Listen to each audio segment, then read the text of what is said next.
कंचन घट मह बिख अहे।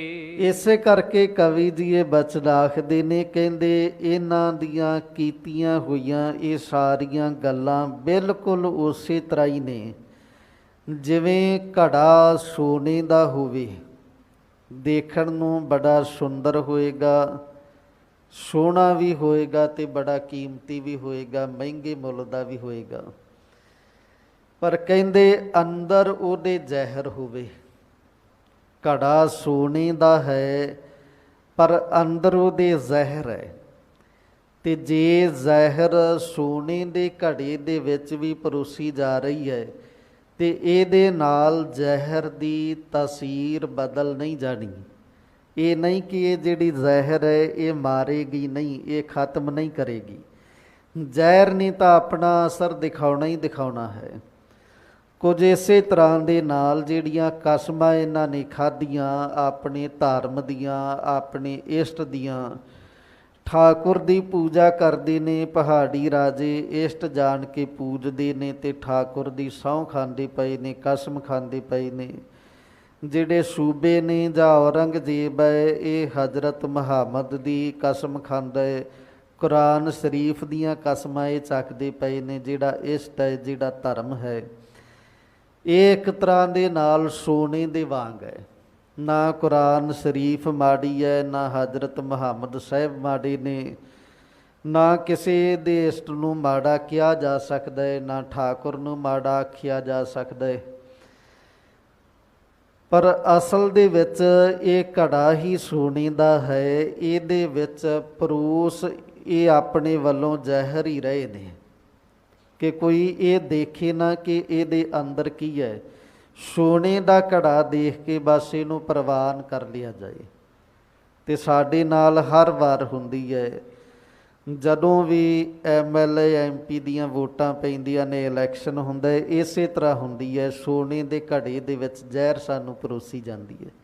ਜਿੰਨੇ ਵਾਅਦੇ ਕੀਤੇ ਜਾਂਦੇ ਨੇ, ਜਿੰਨੇ ਚੋਣ ਮਨੋਰਥ ਪੱਤਰ ਹੁੰਦੇ ਨੇ, ਚੋਣ ਮੈਨੀਫੈਸਟੋ ਹੁੰਦੇ ਨੇ, ਇਹ ਸੋਨੇ ਦੇ ਘੜਿਆਂ ਵਾਂਗ ਹੁੰਦੇ ਨੇ। ਇਹ ਬੜੇ ਜਿਹੜੇ ਚਮਕ ਵਾਲੇ, ਲਿਸ਼ਕ ਪੁਸ਼ਕ ਵਾਲੇ ਬਣਾਏ ਜਾਂਦੇ ਨੇ ਤੇ ਅਸੀਂ ਉਹਨੂੰ ਬਾਹਰੋਂ ਦੇਖ ਕੇ ਉਸੇ ਤਰ੍ਹਾਂ ਯਕੀਨ ਕਰ ਲੈਂਦੇ ਹਾਂ। ਅੰਦਰ ਦੀ ਜਿਹੜੀ ਜ਼ਹਿਰ ਹੈ ਉਹ ਦਿਖਾਈ ਨਹੀਂ ਦਿੰਦੀ। ਗੁਟਕਾ ਸਾਹਿਬ ਦੀਆਂ ਸਹੁੰਆਂ ਪਾ ਕੇ, ਕਸਮਾਂ ਖਾ ਕੇ ਤੇ ਇਸ ਤਰ੍ਹਾਂ ਧਰਮ ਦੀਆਂ, ਆਪਣੇ ਇਸ਼ਟ ਦੀਆਂ ਕਸਮਾਂ ਜਿਹੜੀਆਂ ਚੱਕ ਕੇ ਇਹ ਤਿਆਰ ਕੀਤੇ ਜਾਂਦੇ ਨੇ, ਸਾਨੂੰ ਲੁਭਾਇਆ ਜਾਂਦਾ ਹੈ। ਪਰ ਅੰਦਰ ਵਾਲੀ ਜਿਹੜੀ ਜ਼ਹਿਰ ਉਹ ਨਹੀਂ ਨਾ ਸਾਨੂੰ ਦਿਖਾਈ ਦਿੰਦੀ। ਇਹੀ ਰਾਜਨੀਤੀ ਹੈ, ਇਹੀ ਸਿਆਸਤ ਹੈ। ਸੋਨੇ ਦੇ ਘੜੇ ਦੇ ਵਿੱਚ ਜ਼ਹਿਰ ਪਰੋਸੀ ਜਾਂਦੀ ਹੈ ਤੇ ਸਾਹਮਣੇ ਵਾਲਾ ਅੰਦਰ ਵਾਲੀ ਜ਼ਹਿਰ ਨਹੀਂ ਦੇਖਦਾ, ਬਾਹਰ ਦਾ ਸੋਨੇ ਦਾ ਘੜਾ ਹੀ ਇਕੱਲਾ ਦੇਖਦਾ। ਤੇ ਇਹੀ ਜ਼ਹਿਰ ਪਿਛਲੇ 70 ਸਾਲ ਤੋਂ ਸਾਨੂੰ ਮਾਰਦੀ ਆ ਰਹੀ ਹੈ। ਅੱਜ ਵੀ ਇਹੀ ਹਾਲਾਤ ਨੇ। ਸਾਹ ਲੈਣ ਦੇ ਵਾਸਤੇ ਆਕਸੀਜਨ ਤੱਕ ਨਹੀਂ ਮਿਲ ਰਹੀ।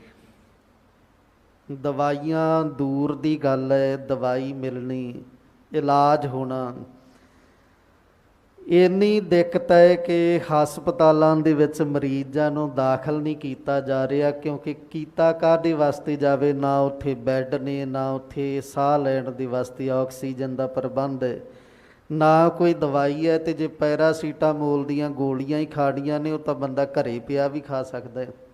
ਉਹਦੇ ਵਾਸਤੇ ਫਿਰ ਹਸਪਤਾਲ ਜਾਣ ਦੀ ਤਾਂ ਲੋੜ ਨਹੀਂ।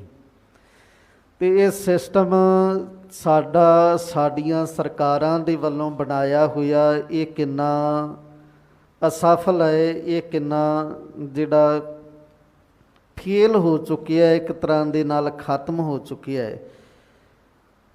ਪਿਛਲੇ ਇੰਨੇ ਸਮੇਂ ਤੋਂ ਲੈ ਕੇ ਸਾਡੇ ਸਿਸਟਮ ਬਣਾਉਣ ਵਾਲਿਆਂ ਦੀ ਸੋਚ, ਉਹਨਾਂ ਦੀ ਆਪਣੀ ਬੁੱਧੀ, ਉਹਦਾ ਅੰਦਾਜ਼ਾ ਇਸੇ ਤੋਂ ਲਾਇਆ ਜਾ ਸਕਦਾ ਹੈ ਕਿ ਦਵਾਈ ਆਪਦੇ ਦੇਸ਼ 'ਚ ਤਿਆਰ ਕਰਕੇ ਬਾਹਰਲੇ ਦੇਸ਼ਾਂ 'ਚ ਅਸੀਂ ਸਪਲਾਈ ਕਰਦੇ ਹਾਂ ਤੇ ਜਦੋਂ ਆਪਣੀ ਵਾਰੀ ਆਉਂਦੀ ਹੈ ਤੇ ਮੁੱਕ ਗਈ। ਹੁਣ ਆਪਦੇ ਦੇਸ਼ ਦੇ ਵਿੱਚ ਆਪਣੀ ਜਨਤਾ ਨੂੰ, ਆਪਣੇ ਲੋਕਾਂ ਨੂੰ ਲੋੜ ਹੈ ਤੇ ਉਹਨਾਂ ਦੇ ਵਾਸਤੇ ਦਵਾਈ ਕੋਈ ਨਹੀਂ। ਆਕਸੀਜਨ ਬਾਹਰ ਸਪਲਾਈ ਕੀਤੀ ਗਈ ਤੇ ਜੇ ਆਪ ਨੂੰ ਲੋੜ ਪਈ ਤੇ ਖਤਮ ਹੈ। ਇਸ ਤਰ੍ਹਾਂ ਦਾ ਜਿਹੜਾ ਇਹ ਸਿਸਟਮ ਹੈ ਕਿ ਸਾਹ ਲੈਣ ਦੇ ਵਾਸਤੇ ਆਕਸੀਜਨ ਤੱਕ ਦਾ ਪ੍ਰਬੰਧ ਨਹੀਂ ਹੋ ਰਿਹਾ। ਪਰ ਇਹਦੇ ਤੋਂ ਸਾਬਕ ਜ਼ਰੂਰ ਲੈਣਾ ਚਾਹੀਦਾ ਹੈ। ਜਿਹੜਾ ਵੀ ਵਰਤਾਰਾ ਵਰਤੇ ਇਹਨੇ ਇੱਕ ਦਿਨ ਇਤਿਹਾਸ ਬਣਨਾ ਹੈ, ਇਹਨੇ ਇੱਕ ਦਿਨ ਅਤੀਤ ਬਣਨਾ ਹੈ। ਇਹ ਸਮਾਂ ਲੰਘੇਗਾ, ਇਹ ਅਤੀਤ ਬਣੇਗਾ, ਇਤਿਹਾਸ ਬਣੇਗਾ, ਪਰ ਇਹਦੇ ਤੋਂ ਇੱਕ ਸਬਕ ਲੈਣ ਦੀ ਬੜੀ ਲੋੜ ਹੈ। ਕਦੇ ਸਮਾਂ ਸੀ ਜਦੋਂ ਕਿਸੇ ਨੇ ਕਲਪਨਾ ਨਹੀਂ ਸੀ ਕੀਤੀ ਕਿ ਸਾਨੂੰ ਪੀਣ ਦੇ ਵਾਸਤੇ ਪਾਣੀ ਮੁੱਲ ਖਰੀਦਣਾ ਪਏਗਾ, ਪਰ ਅੱਜ ਉਹ ਸਮਾਂ ਹੈ ਕਿ ਪੀਣ ਦੇ ਵਾਸਤੇ ਪਾਣੀ ਤੱਕ ਮੁੱਲ ਖਰੀਦਿਆ ਜਾਂਦਾ ਹੈ।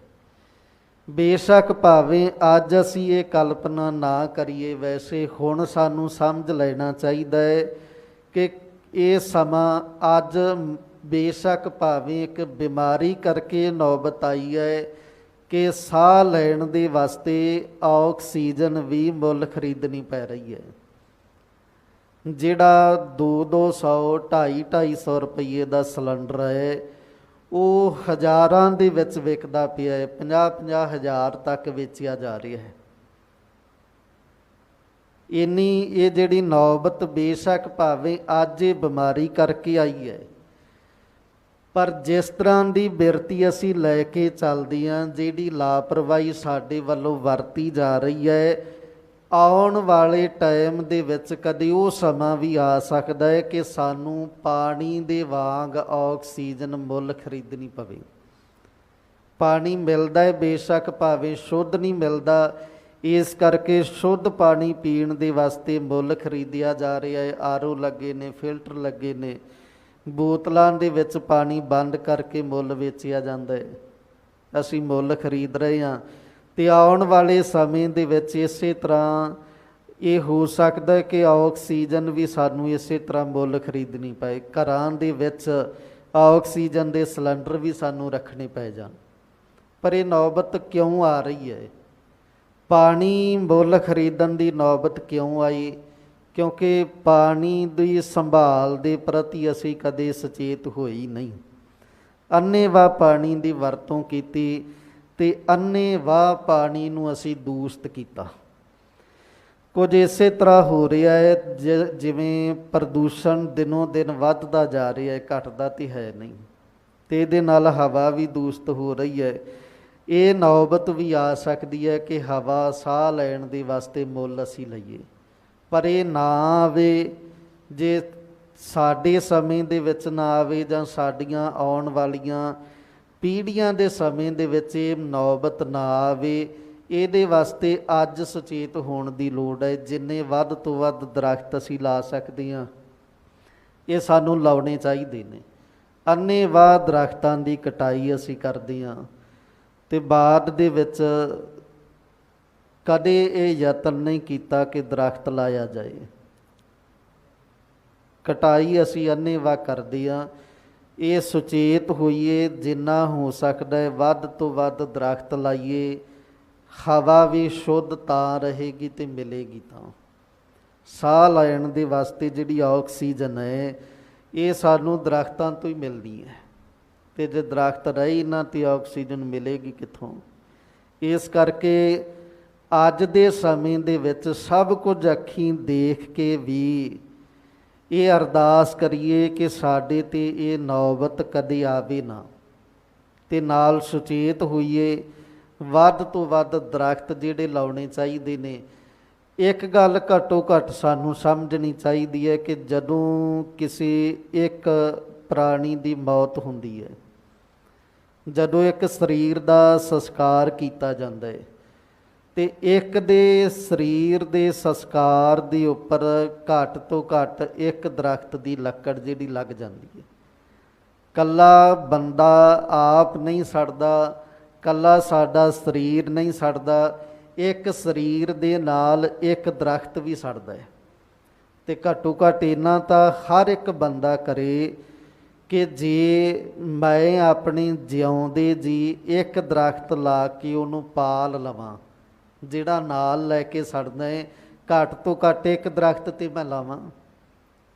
ਤੇ ਇਸੇ ਤਰ੍ਹਾਂ ਜੇ ਹਰ ਇੱਕ ਬੰਦਾ ਘੱਟ ਤੋਂ ਘੱਟ ਇੱਕ ਦਰਖਤ ਲਾਉਣ ਦੀ ਜ਼ਹਿਮਤੀ ਉਠਾ ਲਏ, ਘਰ ਦੇ ਵਿੱਚ 5 ਜੀ 7 ਜੀ ਨੇ, ਤੇ ਜੇ ਉਹ 5-7 ਦਰਖਤ ਲਾ ਕੇ ਉਹਨਾਂ ਦੀ ਸੰਭਾਲ ਕਰ ਲੈਣ ਤੇ ਕਿੰਨਾ ਇਹਦੇ ਨਾਲ ਫਰਕ ਪਏਗਾ।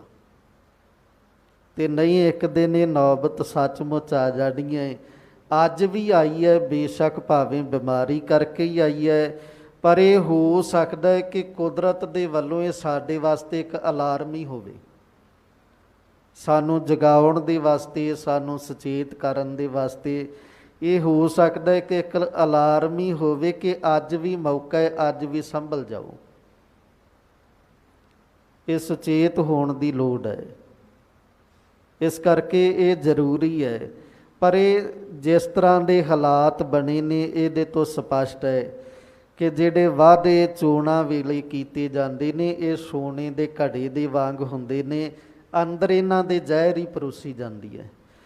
ਉਹ ਤਾਂ ਹੈ ਕਿਉਂਕਿ ਅਸੀਂ 70 ਸਾਲਾਂ ਤੋਂ ਇਲੈਕਸ਼ਨਾਂ ਦੇ ਸਮੇਂ ਸਿਰਫ ਪਾਰਟੀ ਦੇਖਦੇ ਹਾਂ, ਜਿਹਨੂੰ ਵੋਟ ਪਾਉਣੀ ਹੈ ਉਹ ਬੰਦਾ ਅਸੀਂ ਕਦੇ ਨਹੀਂ ਦੇਖਦੇ। ਪਾਰਟੀਆਂ ਦੀ ਬਜਾਏ ਜੇ ਬੰਦਿਆਂ ਨੂੰ ਦੇਖ ਕੇ, ਉਹਨਾਂ ਦੇ ਚਰਿੱਤਰ ਨੂੰ ਦੇਖ ਕੇ, ਆਚਰਣ ਨੂੰ ਦੇਖ ਕੇ ਵੋਟ ਪਾਈ ਜਾਵੇ ਤੇ ਤਾਂ ਕਿਤੇ ਹੋ ਸਕਦਾ ਹੈ ਕਿ ਸੁਧਾਰ ਹੋ ਜਾਏ, ਨਹੀਂ ਤੇ ਗੁੰਜਾਇਸ਼ ਘੱਟ ਹੈ। ਸੋਨੇ ਦੇ ਘੜੇ 'ਚ ਜ਼ਹਿਰ ਸਾਨੂੰ ਇਸੇ ਤਰ੍ਹਾਂ ਪਰੋਸੀ ਜਾਏਗੀ। ਇਸੇ ਤਰ੍ਹਾਂ ਇਸੇ ਕਰਕੇ ਕਵੀ ਜੀ ਨੇ ਇੱਥੇ ਇਹ ਬਚਨ ਕਹੇ ਨੇ ਕਿ ਇਹ ਦੂਤ ਜਿਹੜਾ ਲੈ ਕੇ ਆਏ ਨੇ ਘੜਾ, ਇਹ ਸੋਨੇ ਦਾ ਹੈ, ਪਰ ਇਹਦੇ ਅੰਦਰ ਹੈ ਜ਼ਹਿਰ। ਜਿਹੜੀਆਂ ਗੱਲਾਂ ਇਹਨਾਂ ਨੇ ਕਹੀਆਂ, ਜਿਹੜੀਆਂ ਕਸਮਾਂ ਇਹਨਾਂ ਨੇ ਪਾਈਆਂ, ਜਿਹੜੇ ਵੱਡੇ ਵੱਡੇ ਦਾਅਵੇ ਇਹਨਾਂ ਨੇ ਕੀਤੇ, ਇਹ ਸੋਨੇ ਦੇ ਘੜੇ ਦੇ ਵਿੱਚ ਜ਼ਹਿਰ ਦੇ ਸਮਾਨ ਨੇ। ਕਹੀ ਲਾਪਚਾਰੀ ਸਭ ਬਾਤ, ਕਹਿੰਦੇ ਸਾਰੀ ਗੱਲ ਇਹਨਾਂ ਨੇ ਚਾਪਲੂਸੀ ਦੀ ਕੀਤੀ ਹੈ, ਖੁਸ਼ਾਮਦ ਵਾਲੀ ਕੀਤੀ ਹੈ। ਗੁਰ ਕੇ ਔਰ ਸਗਰੀ ਵਿਖਿਆਤ, ਪਰ ਇਹ ਹੁਣ ਧੰਨ ਗੁਰੂ ਗੋਬਿੰਦ ਸਿੰਘ ਸਾਹਿਬ ਸੱਚੇ ਪਾਤਸ਼ਾਹ ਜੀ ਸਾਡੇ ਵਰਗੇ ਤਾਂ ਹੈ ਨਹੀਂ, ਇਹਨਾਂ ਦੀ ਸੋਚ ਸਾਡੇ ਵਰਗੀ ਨਹੀਂ ਕਿ ਉੱਤੋਂ ਢੱਕਣ ਚੱਕ ਕੇ ਦੇਖਣਾ ਹੀ ਨਹੀਂ ਕਿ ਅੰਦਰ ਕੀ ਹੈ।